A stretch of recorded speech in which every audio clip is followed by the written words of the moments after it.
Hey, my name is Jack Warren, and today we're traveling to Warm Springs, Georgia, to FDR's Little White House. This is for East Alabama TV. It's a little day trip we do every once in a while, and today we're going there, and we're going to go see the sights and see some rooms in the house and see the grounds and even see the pool where he swam. So I hope you enjoy it. Alright, we're arriving at the Little White House. It's right here on our left. We'll turn in. There's some buses in front of us. But right now I'm going to introduce my cameraman slash other host, Amy Robertson. She's holding the camera right now. And we're waiting for these huge buses to get out. It looks like a huge crew just came from the Little White House, so maybe it won't be as packed. They're going to wait for me to turn. And here it is. Beautiful stone entrance to Roosevelt's Little White House.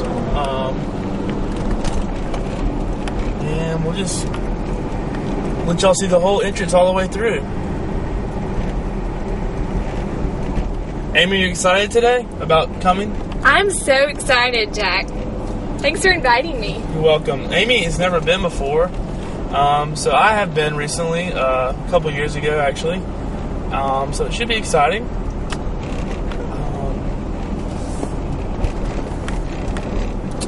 Nice entrance all the way to the park. Very beautiful.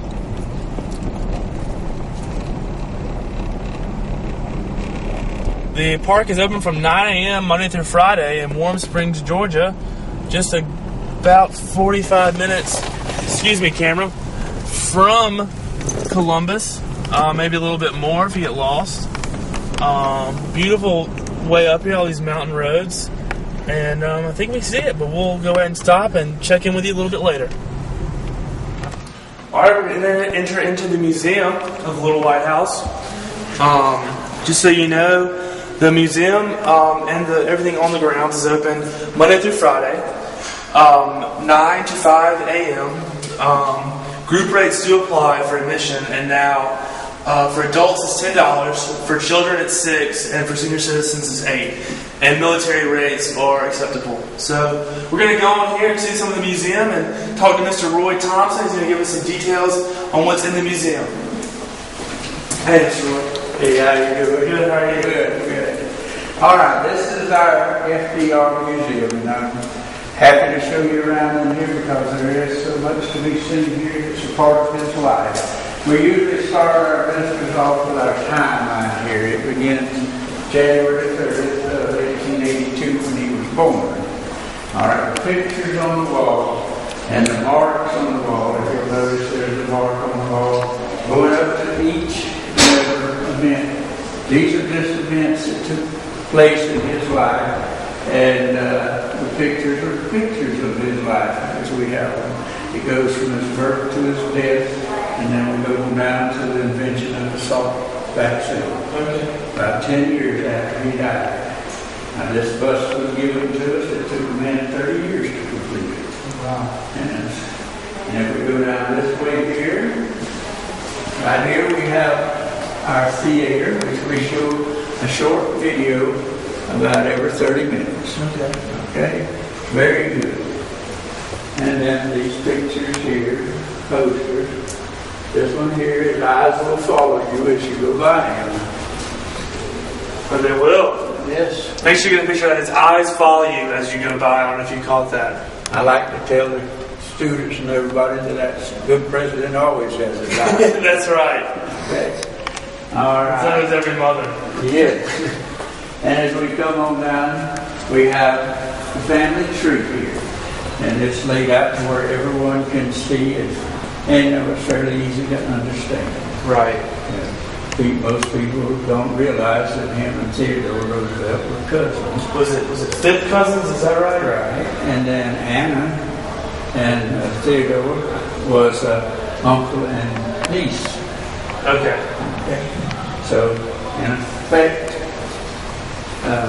FDR married his fifth cousin once removed.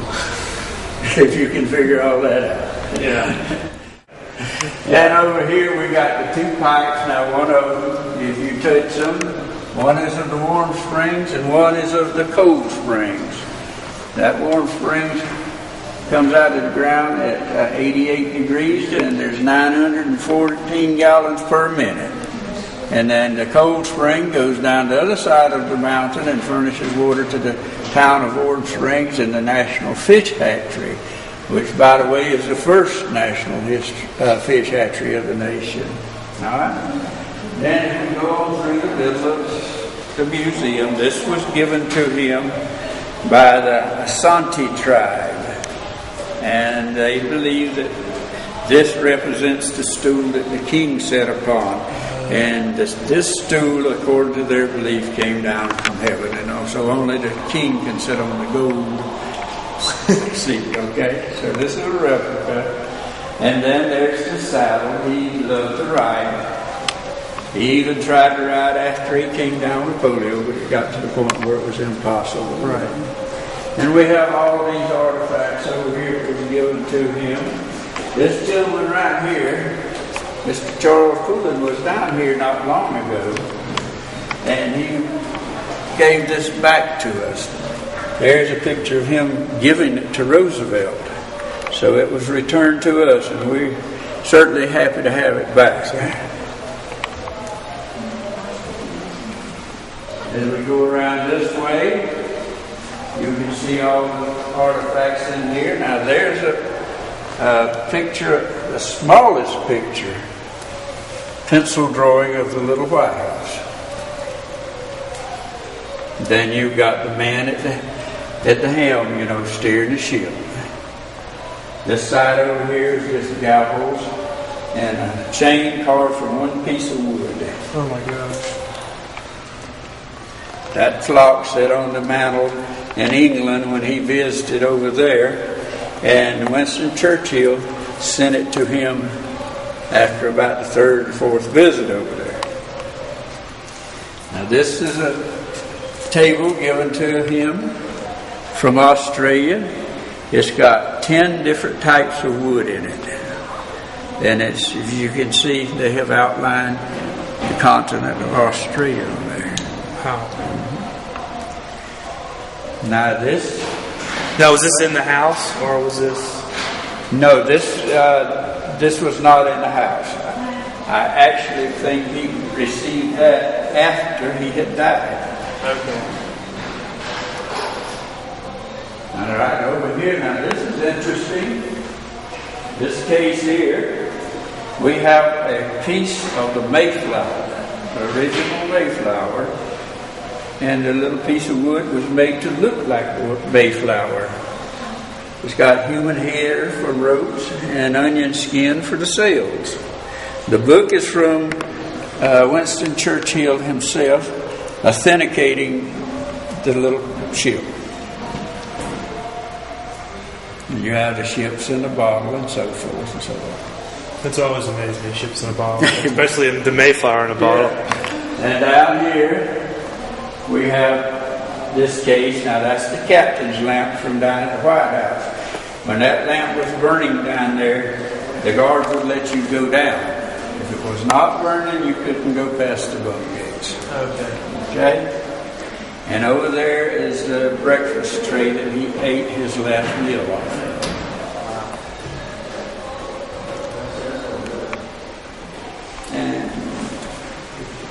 And as we turn and go back this way, here's the barber set that Max McDuffie would probably use to cut his hair, because Max did act as a barber for him and a butler. There you have his cigarette holder, his magnifying glass, and the scissors, so forth. The tally-ho here was part of the property when he bought the place. It was used to transport guests up from the train depot up to the Meriwether Inn, which was quite famous back in the earlier part of the century.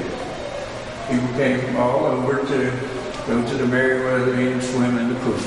Right.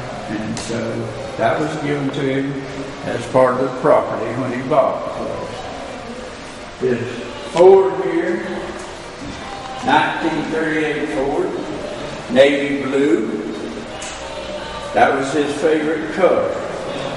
And on the front of the tag, if you look in front of the car, it's FDR number 1. That was his tag number. Now, Mr. Thompson, which car would you, or which mobile would you rather have, the car or the Talladega? Oh, give me the car. Give me the car. I think I'll take the same. Yeah. Either that, or I'll take the Mayflower. Yeah, and this is the hand controls that he designed for himself to go in that car. Oh, okay. So he could drive the car without having to use his legs. And that is, that's the way it was drawn up and designed. And we come on around this way. There he is when he was running for vice president with James Cox. He was walking back in those days. Over here, just gifts from the NRA, the ship, beaded ship, and NRA presents that was given to him. Around the corner and come into the kitchen. This in here is what a kitchen would have looked like back in 1932. So this is y'all remade this in the museum? We rebuilt this to represent just what a kitchen would look like back in those days. If you'll notice, there's no place to hook up the microwave. Exactly, yeah. So, how they live without a microwave, I don't know. But anyway, that's the kitchen. This was an ice box. This was a forerunner to the refrigerator. You'd open the big door here and put a block of ice in it, and underneath you would have your meats, your vegetables, or whatever in these other drawers, and it would have a hose running out the bottom that would run water off its ice melted. Okay? Still cold. Still doing the job. Okay. And now, over here's his leg braces and a crutch here. These don't have it, but he would actually paint the crutch or the leg braces black so people couldn't see that he was crippled, when he was trying to walk. And that's one of the wheelchairs that they use down at the pool. And there's his braces, painted black, size 11 shoes. Then as we move on over here, this is a picture of the CC camp. And from what I can make out of it, this was taken down in Orlando, Florida, one of the CC camps down there. This is one of my favorite programs in the museum. It has all his programs that he started. And you can just go through there, pick out the one you want, and it'll come up and tell you all about it. Wow. Let's see if we can get it to go in here. That'll make the viewers more of an incentive to come see y'all up here watching this. It will. It really will. Now these are the programs here. Some of the programs that he enacted. As you can see, if you punch like Natural Youth Administration, then it would come up and play up here. The National Youth Administration, NYA. The NYA is created to meet the needs of those too young. Demonstration of what a lineman would have looked like as he was climbing a telephone post or a light pole. It was a very dangerous job. And I don't know if you can see or not, but the houses, look at some of the houses they lived in back in those days. They were nothing but shanties nailed together. When FDR saw this down here, like the little video says, he was astounded at his first light bill. It was 4 times higher down here than it was in Hyde Park. So he spurred on the REA. Right. Worked hard to get it going. This is another case with just presents to him from the NRA. The length of that golf stick there. Yeah. That's Big guy. That's a club and a half for you. Yeah. And this is Bone Ride and Graham Jackson. They were some of the people that played music down here for him at dinners and parties and so forth like that. In the Legacy building, there's a picture of Graham Jackson playing his accordion, and tears running down his face as the president's coffin went by Georgia Hall down there. He was singing the song Going Home. That's another one taken down there. When we come around this side, we have the president's speeches. You just push the button to whichever speech you want to listen to. He gives the whole thing? Gives the whole speech. Without money, without knowledge, Spoke at the University of Georgia, and looks like Atlanta, and spoke at Thanksgiving. Yeah, they're all here, and then we have overhead speaker that's constantly playing. By the way, perhaps Providence didn't prepare this American continent of ours to be a place. There he is giving a speech. I'm not sure where that was at. So they would put some kind of cloth or blanket over his legs, Right. until he's sitting down. Right, or else he could stand holding a podium. He could stand, but he couldn't walk to it. About the furthest he could walk was about 15 feet. Yes, sir. Okay. And there's a picture. We all know that when the Japanese bombed Pearl Harbor in 1941.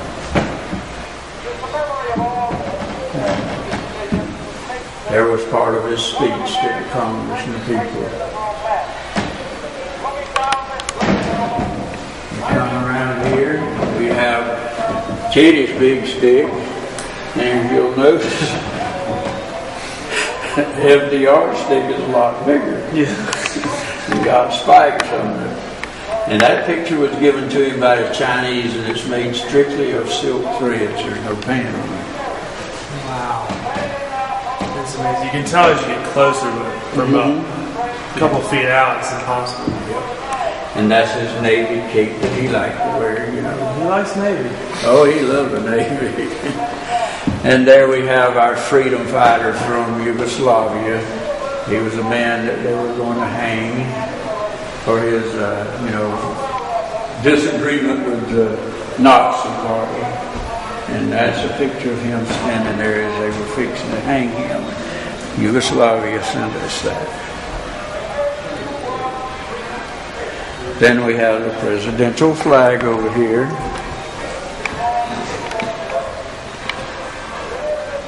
And there's some pictures of him and his mother. She was a driving force in his life. And we have his stamp collection. We have the first stamp that he approved, the last stamp he approved, and he approved that the day he died. Wow. Now, was most of these in Warm Springs, or just all over, or when? The stamps, they were from all over the world. Okay. Yeah. That was one of his favorite hobbies, is stamp collecting. He started that young in life. Wow. And over here, this is quite interesting, because this picture here, this frame was made from a piece of the original White House. Back in 1812, when the British burned it, they salvaged this piece of wood and made that frame for that picture to go in. That's pretty interesting. Yes. Madame Chomatov, she painted this one. She painted quite a few pictures of him. And she's the one, that was painting the portrait. Right. This portrait right here? That's the unfinished portrait, yes. She was painting it when he had a stroke. He had the stroke at 1:15 in the afternoon. They took him to his bedroom, where he never regained consciousness, and he died at 3:35. Now they have the unfinished portrait and the finished portrait separate on location? We have them in the Legacy building. It was built especially for them. Okay. Yes, you'll see both of those. And as we go along, there's the montage of him. Well, that's not a montage, that's just a painting. We had a montage in the Legacy building. And this was Sarah. Sarah was a great help to him. She was actually his legs and his ears and all that, other things, because he couldn't get out in the public and see what was going on. So she went out for him and kept his programs fresh and in front of the people at all times. And we have Eleanor's sweater and hat. And this is some of the stuff that they made at Valkill, which was a factory. She went up north and started there on the grounds of his home place. And where is that? It's fine. It's fine. We know we're in Warm Springs. Right? Yeah, Hyde Park. Okay, that's sometimes I get my tongue wrapped around my teeth and can't speak. Now this was Missy LeHan. She was his secretary for 21 years.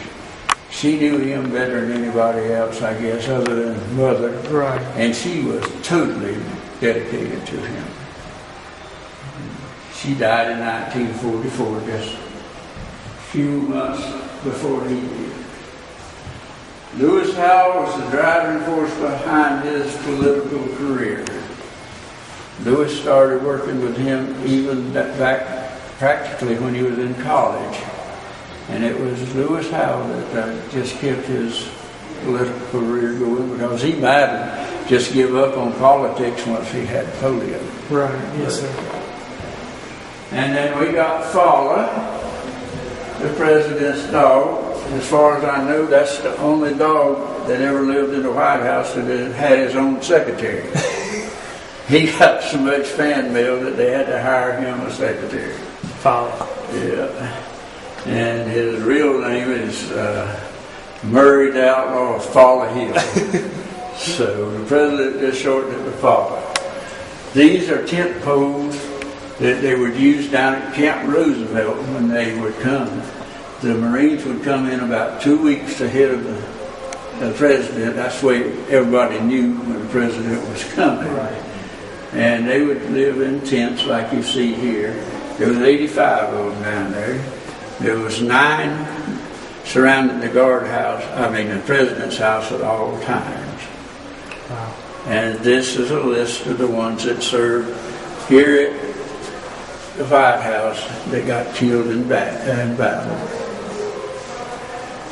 The canes behind you, there's 111 I've counted, and I probably miscounted. But as you can see some of the artwork in them, it's just amazing how people would carve something. From all over the world? From all over the world. We have them in there from Egypt and every place else. So it's just amazing how people loved him so well that they would do something. Yes, sir. All right, then we come around, we're leaving the museum now. We have these 3 posters here. I'd like to ask the children, do they see anything different in those posters? And when they say no, I say, well, we're going to see the evolution of tape. And then I show them this one here with Kennedy has an unfinished portrait on it. This one with Carter has an unfinished portrait on it. This one with Clinton does not. It's got a presidential seal on it. Right. Okay. Now, just all of them were taken down at the little White House. This one has the flag. This one has a flag, and that one doesn't. Okay. Now, if you look at Kennedy's mic there, it's held on with masking tape. All right. You come over here to Carter, they're moving on up the tape line. It's held on with duct tape. Then finally we come to Clinton, and they got it right. They put it on there with screws. So that's my evolution of duct tape, I guess you call it. And that's about all. Well, we missed the ship.